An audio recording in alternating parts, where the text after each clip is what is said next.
Welcome back to the channel, friends. Today is Monday, April the 11th. It's about 3:30ish, a little after in the afternoon, and we're back out in the apiary. If you watched the video I just posted the other day of our most recent hive inspection, you'll see that we split our green hive, which is sitting on the new bench behind me. And when we did that split, we did what they refer to as a cut down split. And that involves creating a new hive with at least one frame of eggs and young larvae, all of the capped brood or mostly capped brood from the original hive, and then you kind of build up the hive with foundation or drawn comb for honey production. And the thought behind that type of split is that the bees in the hive, and that hive that you build like that stays in the original location, so they get all of the field bees coming back to that hive. And the thought with that type of split is it really ramps up the production of drawn comb and the storing away of nectar. And that's what we chose to do on Friday when we did our bee work. And then the original hive, the original green hive, has the original queen in it. She has all of the mostly uncapped brood, so the eggs and the larvae, and plenty of nurse bees, and that hive goes to a different location. And we changed our minds on what we wanted to do here. So normally this white hive, this new hive, would rear its own queen, and that assumes that process goes well and works out. But the issue here is timing. The more we got to thinking about this year's weather in particular has been on the cooler side. There is a bit of a nectar flow, but certainly not our main nectar flow, hasn't really kicked off yet. This next couple of days are supposed to be beautiful, warm, but then it looks like in the extended forecast we go back down. And I still think we're probably a few weeks away from the main nectar flow really getting rolling.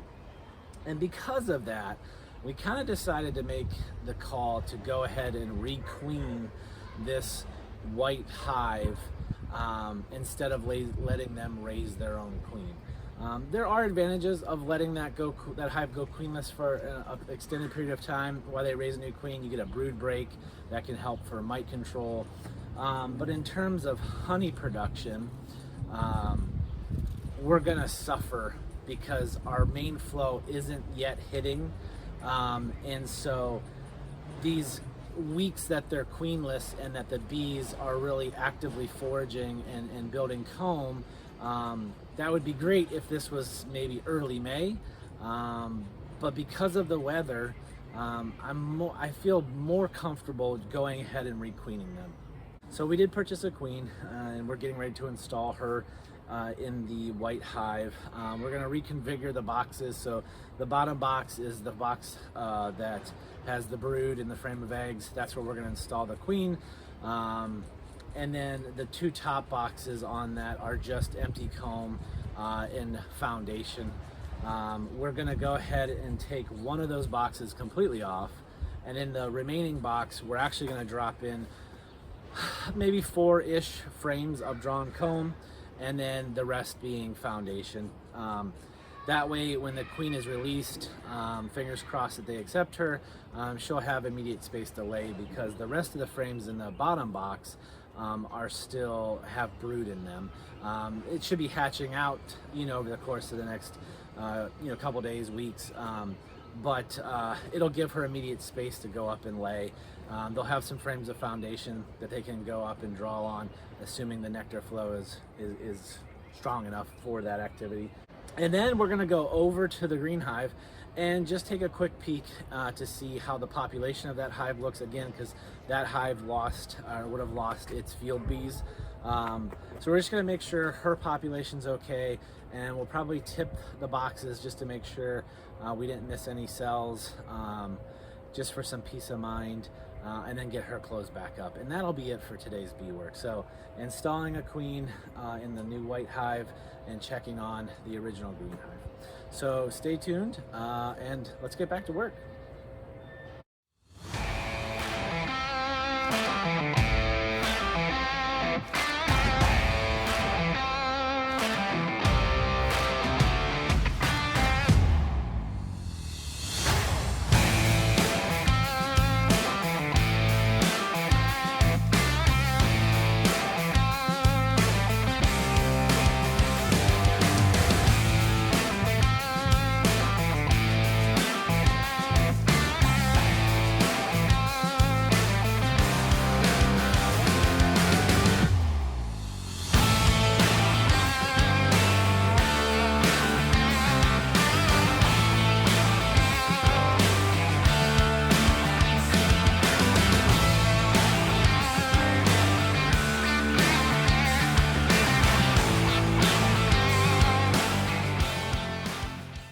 Hey friends, well, we're back and pretty quick, right? Got everything wrapped up.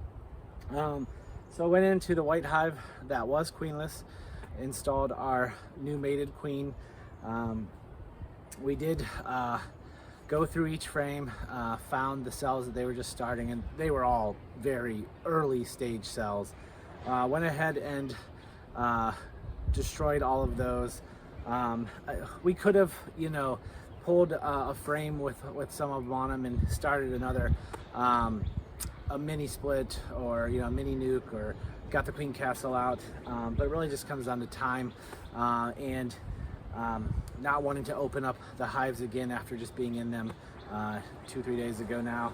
So we just decided, this time around, go ahead and crush them and install the queen, put her on a nice frame right in the middle with her candy cork facing so that the bees will have good access to it to hopefully chew her out and free her, and put them back together. Again, I took one of the 2 top boxes off, and the box that's left on there has 4 frames of drawn comb, and the rest is just foundation. So she'll have immediate space when she comes out to lay. Population in that box, the hive looks fine, and we did put a jar of 1-to-1 sugar syrup on them. If they don't take it, we'll pull it off. No harm, no foul, but want to make sure that they have food. The green hive, we went through, first frame Christina pulled, there was our queen, so we went ahead and moved her into a quiet box to keep her safe. Christina went through all the frames, saw some cups, but they were all dry, so we went ahead and removed those, just so that next time we're in there we know of anything new. But otherwise she looked great. She's a beautiful big queen, and she's laying up a storm in there. They have a good population of bees. There is cat brood in there, so she'll have new bees emerging, tons of eggs, tons of larvae. So I don't really expect her to miss too much of a beat. We definitely set her back by doing the swarm for sure, but that's okay. It's still early April, plenty of time for her to get online before we really start slamming here in another month, 5 weeks or so. So I think we'll be okay. She'll be hopefully up to speed and hit right about the time that we're really into the good nectar flow. So optimistic about green hive's ability for honey production this year, and optimistic about the white hive's honey production for this year. They have all the foragers. They have a lot of young larvae. They have a lot of cat brood with a little bit of larvae and eggs, but a lot of cat brood, all the foragers, and assuming they accept our queen that we just installed, they'll have a laying queen here within a few days. So we're gonna leave the new queen that we just installed alone. We'll probably give her several days for those bees to work at that candy plug and get her released. We'll probably come back in over the weekend during our normal hive inspections to make sure that she has been released. and hopefully we see her. She's a nice, beautiful, big queen, very well marked, so she should be easy to spot. And yeah, assuming that's the case, then and that she's in there and she's okay and back to laying, we're good to go. So that'll probably be it until this weekend when we go in again. I hope everybody's doing great. I hope everybody's healthy. I hope everybody's bees are doing great if you're a beekeeper. But yeah, check back real soon for another video, and we'll talk to you soon. Take care.